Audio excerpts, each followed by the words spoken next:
میں نے بہت سے لوگوں کو چلتے پھرتے آتے جاتے بیٹھتے اٹھتے محفل میں سنا ہے یا ڈپریشن ہے. آج کل موسم بڑا ڈپریسڈ ہے.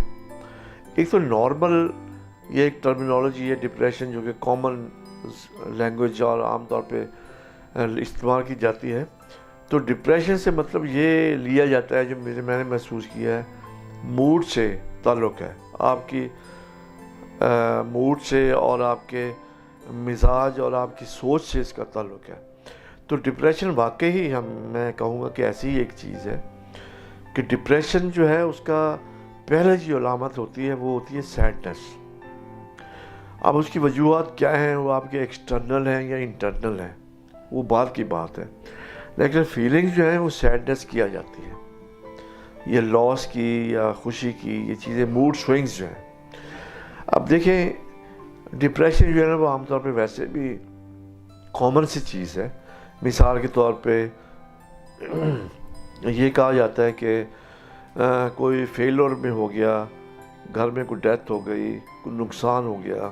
خاص طور پہ میں گریف ری ایکشن کو لوں گا کہ گریف ری ایکشن میں یہ ہے کہ آپ کا نقصان کوئی بہت بڑا ایسا نقصان ہو گیا، خاص طور پہ کسی کی موت واقع ہو گئی، کوئی فیلر ہو گیا ایگزام میں ہو گیا، یا اس کا کوئی لاس اتنا بڑا ہو گیا، فائنانشیل لاس ہو گیا.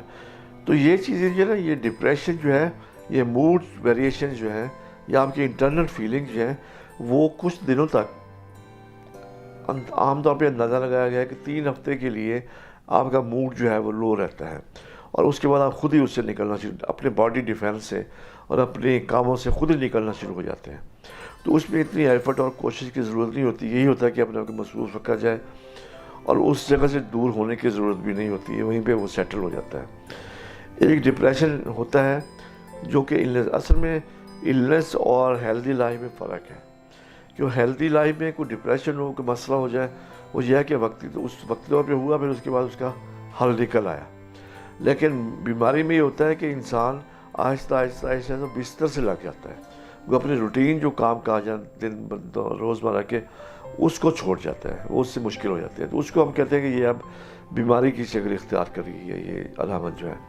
تو اس سے ڈپریشن بھی ایسی ہے کہ آپ کو جب اس سے ڈے ٹو ڈے ایکٹیویٹیز میں ڈے ٹو ڈے کام کرنے میں آنے جانے میں بیٹھنے میں اٹھنے میں بات چیت میں آپ کو مشکل پیش آتی ہے، اب اس کو کوپ نہیں کر پاتے، تو ہم کہتے ہیں کہ اس کو ڈپریشن ہو گیا ہے.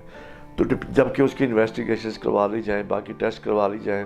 خاص طور پہ ڈپریشن والے جو ہیں وہ میلے کی طرف وہ ہارٹ کی طرف زیادہ بھاگتے ہیں کہ اس کے وہ مسئلہ ہو گیا ہے. تو اس میں جب وہ ٹیسٹ وغیرہ کروا لیتے ہیں کوئی چیز نہیں ملتی، اس کے باوجود بھی اگر وہ انہیں ڈاکٹر کے پاس جاتے ہیں بار بار، تو وہ ڈاکٹر کا اس میں قصور بھی ہے اور مریض کا اپنا قصور بھی ہے کہ جب فائنڈنگ میں کوئی چیز آئی نہیں پھر آپ بار بار کیوں اتر جاتے ہیں.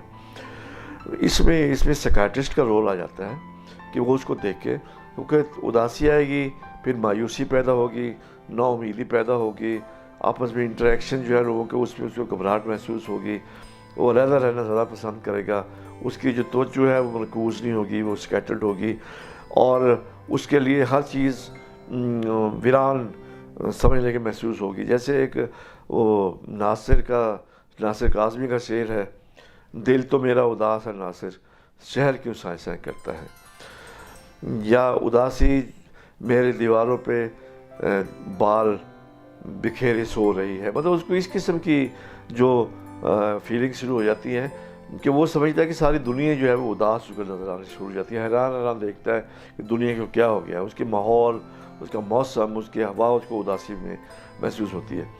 اس کے علاوہ جو اس کی سوچ ہے وہ پھنس کے رہ جاتا ہے ایک سوچ میں، بار بار اس کی ریپیٹیشن جو ہے اسی نیگیٹو، خاص طور پہ منفی سوچ جو ہے وہ بہت آنا شروع ہو جاتی ہے، اپنے ہی بارے میں، اپنے اولاد کے بارے میں، اپنی جاب کے بارے میں، اپنے ماحول کے ماحول کے بارے میں.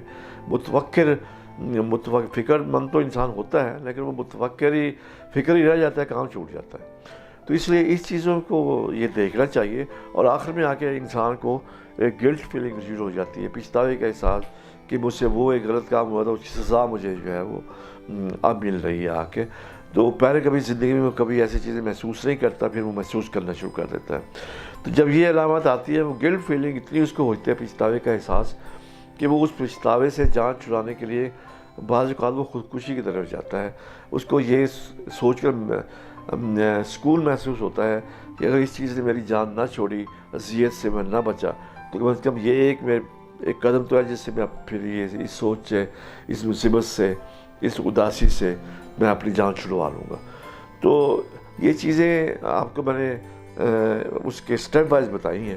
تو جب آپ کو یہ چیزیں محسوس ہونا شروع ہو تو سکیٹرسٹ کو ضرور دکھائیں، اس کو کرونک جو ہے دور تک نہ لے کے جائیں، جہاں پہ آپ کے نیورو ٹرانسمیٹرز خود ہی جو ہے وہ ایگزاسٹ ہو جائیں اور آپ کو irreversible لاس ہو جائے، کچھ نہ کچھ اس کے ریجولر افیکٹس ٹریٹمنٹ کے بعد بھی رہ جائیں، تو فوراً سکیٹرسٹ کو دکھائیں۔ شروع میں مائلڈ چیزوں میں آپ کو میڈیسن لینے کی بھی ضرورت نہیں ہوتی ہے، تھوڑی سی موٹیویشن کی ضرورت ہوتی ہے، تھوڑی سی سمجھانے کی ضرورت ہوتی ہے، تھوڑی سی کاؤنسلنگ کی ضرورت ہوتی ہے، یہ تھوڑی بہت جو ہے وہ آپ کو انگزائٹی ریلیو کرنے کے لیے میڈیسن دینی پڑتی ہے۔ کہ جیسے جیسے ٹائم گزرتا ہے پھر آپ کو زیادہ میڈیکیشن پہ آنا پڑتا ہے۔ تو اس لیے ان علامات پہ اگر کوئی بھی آپ دیکھیں، اپنے میں دیکھیں، اپنے گھر میں دیکھیں، ماحول میں دیکھیں، معاشرے میں دیکھیں، کام کی جگہ میں دیکھیں، تو کائنڈلی انہیں آپ ایڈوائز کریں اور ان کو صحیح راہ دکھائیں۔ یہ بھی ایک ثواب کا ذریعہ ہے۔